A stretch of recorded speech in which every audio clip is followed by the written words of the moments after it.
नमस्कार मित्रांनो, या अगोदरच्या शॉर्ट्स व्हिडिओमध्ये आपण वॅक्सिन दिली तर ताप येतोच का याबद्दल थोडक्यात माहिती बघितली होती. या व्हिडिओमध्ये आपण त्या पुढील माहिती विस्तृतपणे बघूयात. मित्रांनो, वॅक्सिन घेतल्यानंतर ताप यायलाच हवा का, आणि जर ताप आला तर तो किती नॉर्मल आहे, ताप न आल्यास वॅक्सिन काम करत नाही का, ही सगळी माहिती आपण या व्हिडिओमध्ये सोप्या भाषेत आणि मेडिकल दृष्टिकोनातून बघणार आहोत. सर्वात आधी एक गोष्ट लक्षात घेण्यासारखी आहे की वॅक्सिन म्हणजे शरीराला दिलेली ट्रेनिंग असते. एखाद्या व्हायरस किंवा बॅक्टेरिया ओळखायला शिकवणं म्हणजेच वॅक्सिन देणं आहे. जेव्हा बाळाला वॅक्सिन दिलं जातं तेव्हा शरीराची इम्युन सिस्टीम लगेच सक्रिय होते. इम्युन रिस्पॉन्समुळेच कधी हलका ताप, अंग दुखणं, चिडचिड, इंजेक्शनच्या जागी सूज येणं किंवा रेडनेस दिसू शकतं. या सगळ्या गोष्टीला आपलं शरीर लढण्यासाठी तयार होत असतं, हे त्याची लक्षणं आहेत. पण या इम्युन रिस्पॉन्सवरून सुद्धा लोकांनी एक मोठा गैरसमज मनात बसून घेतला आहे. तो म्हणजे वॅक्सिन घेतल्यानंतर ताप आलाच पाहिजे तेव्हाच वॅक्सिन काम करणं, हे पूर्णपणे चुकीचं आहे. वास्तविक पाहता काही मुलांना ताप येतो तर काहींना अजिबात येत नाही. या दोन्हीही परिस्थिती नॉर्मल आहेत आणि मेडिकली ॲक्सेप्टेबल सुद्धा आहेत. ताप यावा अशी कोणतीही गरज नाही. शरीरामध्ये प्रतिकारशक्ती फक्त तापावर अवलंबून नसते, तर अनेक मुलांची इम्युन सिस्टीम ताप न आणताही योग्य अँटीबॉडीज तयार करते. त्यामुळे ताप नाही आला तर वॅक्सिन व्यर्थ गेलं असं अजिबात नाही आहे. ताप येणं म्हणजे फक्त इम्युन सिस्टीम जास्त प्रतिक्रिया देत आहे इतकंच. ताप न येणं म्हणजे इम्युन सिस्टीम शांतपणे आणि नियंत्रित पद्धतीनं काम करत आहे. दोन्हीही परिस्थिती योग्यच असतात. आता महत्त्वाचा प्रश्न, वॅक्सिन नंतरचा ताप नॉर्मल कधी असतो आणि डेंजरस कधी असतो? याचं खूप सोपं उत्तर आहे.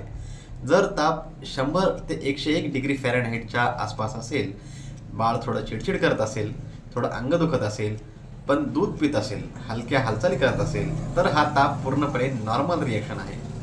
हा ताप कधी 24 ते 48 तासात कमी होतो. अशा वेळी जास्त घाबरण्याची गरज नाही. अशा परिस्थितीत बाळाला आरामदायक कपडे घाला, खोलीत हवा खेळती ठेवा आणि हायड्रेशन ठेवा. ब्रेस्ट फीडिंग ठेवा. इंजेक्शनच्या जागी हलकी सूज असेल तर ती वेळेनुसार उतरते.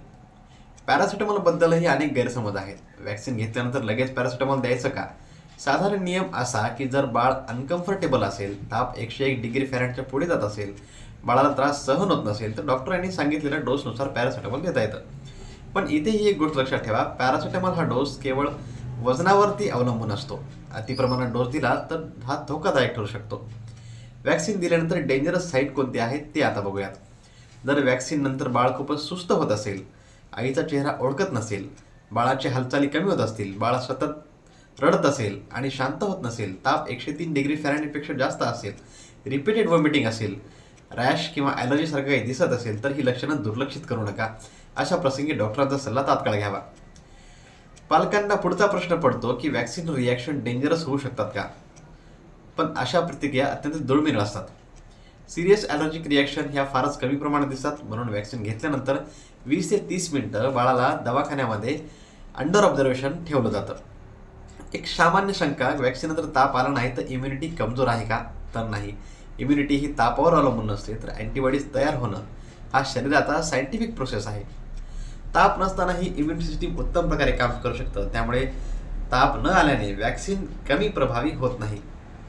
एक गोष्ट लक्षात घ्या, वॅक्सिन म्हणजे प्रोटेक्शन आणि ताप हा त्याचा शत्रू नाही आहे. कधी ताप येतो, कधी नाही, पण वॅक्सिन आपापलं काम शांतपणे करत असतं. म्हणून या सगळ्या पालकांना सांगतो की वॅक्सिन नंतर ताप आला तर घाबरायचं नाही, आणि ताप नाही आला तरीही चिंता करण्याचं कारण नाही. आपलं शरीर आपलं काम योग्य प्रकारे करत असतं. हा व्हिडिओ फक्त एज्युकेशनल पर्पजसाठी आहे. बाळाला ताप आला आणि काहीही अनयुज्युअल वाटत असेल तर स्वतःहून औषध देऊ नका. जवळच्या डॉक्टरांचा सल्ला घ्या. जर हा व्हिडिओ तुम्हाला उपयोगी वाटला असेल तर इतर पालकांसोबत शेअर करा. आणि ही माहिती हीच खरी सेफ्टी आहे. हा व्हिडिओ कसा वाटला हे आम्हाला कमेंट करून नक्की सांगा. व्हिडिओ आवडला असेल तर लाईक, कमेंट आणि शेअर करायला अजिबात विसरू नका. आणि असाच माहितीपूर्ण व्हिडिओसाठी आपल्या चॅनलला सबस्क्राईब करून ठेवा. धन्यवाद.